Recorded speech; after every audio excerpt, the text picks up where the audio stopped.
Welcome to DISCflex walkthrough for third party. The next section that we're going to go into is third party.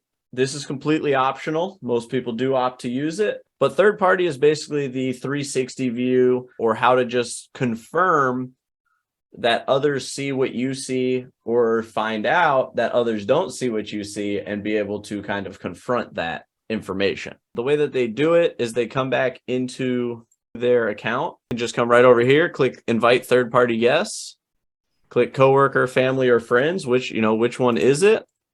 And then I just enter their information and send invite. And that'll fire off an invite to them. Some of the people are going to receive that email and it'll go to spam or, other places. So for that reason, we have a little button here where they can view participants, and it tells us, have they completed it?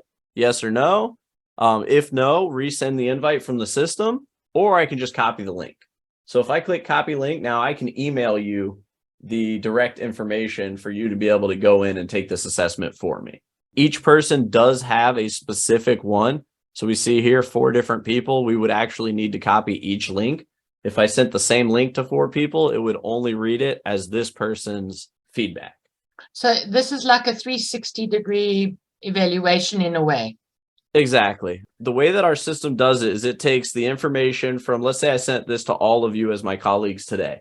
You would all take it. It would take each answer, basically come up with a score for myself for at the end of the third party, or for when I go to re-download the third party. And if I had all 5 of you take it, I download my report and it will populate where all of your scores are kind of mashed together to create one profile for me from my colleagues as a group. The 3 different groups, coworkers, family, and friends. Friends, you'll also see pops up as others. You can kind of use those interchangeably. But what we're going to see is an overview of how you see yourself, how coworkers see you, how family sees you, and how friends see you. If you have no information, it's just going to say, please invite others and move on. If you have information, it'll populate. This could be 1 person, this could be 10 people. It's going to look like this, and it's going to be the best information we have available to us to build this profile for you. Go ahead, Laura. What is the limit? So for the people, what is the limit? So theoretically, there limit is none. like 5, 10, 15, 20 people. And then how long does it take for that information to come back? So how does that work? What is that timing like? So if you say there's no limit, that's great. But then what is the timing like? They won't obviously get their results back immediately. Yeah, the timing is 100% dependent on the third party, right? So I can't promise nothing, because it may be that they never do it. They may do it in the first 10 minutes. It is a 22-question assessment. Takes about 5 minutes if somebody's, dedicating time to look at it and do it. And our system updates the information immediately. So as soon as that person clicks submit, the information is stored. One caveat to that is, if you're reading your report, some people tend to go to their PDF that's saved on their computer and expect it to update. We don't have that technology to push that all the way to your computer. So you do have to go in and re-download your report. But every time you download your report, you will get the latest information that the system has, and that's instantaneous from the second that person clicks submit. What we do with the third party overview is we've got those pie charts. So what I do with them as a coach when I'm dealing with someone one-on-one is I go in and say, hey, you see yourself as a task-oriented extrovert, right? That's what Susan sees herself here. Coworkers see you as task-oriented but introverted. That's interesting. And then friends see you pretty much between people-oriented and task-oriented and slightly extroverted.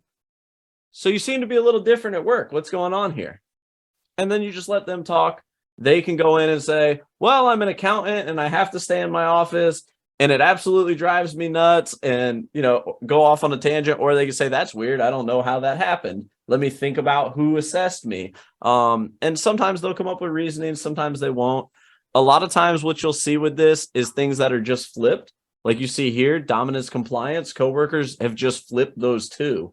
So while this person may see themselves as, I make up the rules as I go, if this was subordinates, they may see, well, he really pushes, or she really pushes to the rules. So they just flipped it and made her more compliance than dominance. And so it's okay. They still see her as task oriented. They just think it's more about, not reinventing the wheel and being organized rather than being in control and loud and taking charge. We have all the numbers here, so you can go through and break those down if you wish. Self-perception of 80. Coworkers were down at 43, but we see they added it right back on. Coworkers added it right back when we get down to compliance. So that's, the flip of 37 points moved to compliance. Really non-issue if I'm looking at this. Friends have them 18 points lower than they have themselves in compliance. They gave some of it back in dominance, but they gave some of it back in compliance. So again, not a huge issue here, just the introversion conversation would be all I'd really have about this. And then what's kind of cool is we build a summary and scores type page for them for each of the groups. There is a big caveat when you get to the bottom of this, that it's important to note that your third-party assessors did not select any of these specific adjectives during the assessment process. So take this feedback with a grain of salt. The reason that's there is if I go and I ask, let's just say one person from my team and say, hey, go take this about me. And then some word pops up in here that I don't like, or a phrase that doesn't describe me. I may look and go, well, what the heck? That person hates me. That's not me at all. We've got it broken down so that you can see strengths and challenges. Same thing. Again, this comes from the DISC in order, different word bank than your own. You may see a few of the words come over, but we tried to use a different word bank, so it's not exactly the same. The elevated factor is here. We didn't really have a lot of space. We didn't want to make this 2 pages, so we don't put the graphic right to show what the elevated factors are, but it is brought up right here. Elevated compliance pattern. So way different for elevated dominance pattern. So she's going to need to think about this. Hey, my coworkers see me a little different. Let me see, what this information means to me. Take it all in. And then, hey, this might be a great thing. It may be that this is who I'm trying to be and it's coming out and I'm doing a great job of flexing. Or this is a shock to me. I can't believe they see me this way. Let me ask some questions to them, or however they want to take it. But it's a useful tool in that way. Please invite others. So this chart is blank because they did not have take it. And then we've got, they did not have family take it. Sorry. And then their friends one, the last one. Again, it's a pretty similar profile. We lost 18.5 points on dominance here, but we kind of gained them all back elsewhere. So these people see them as having an elevated dominance pattern. Not much has changed in the grand scheme of things. Elevated dominance pattern, extroverted, just they see them a little more people oriented than task oriented, which that makes sense, right? That's their friends. So it all checks out and it's good. And then we have the strengths and the potential challenges as well. Again, this comes from the elevated dominance pattern. So you'll see this is the same as her elevated dominance pattern from part 1.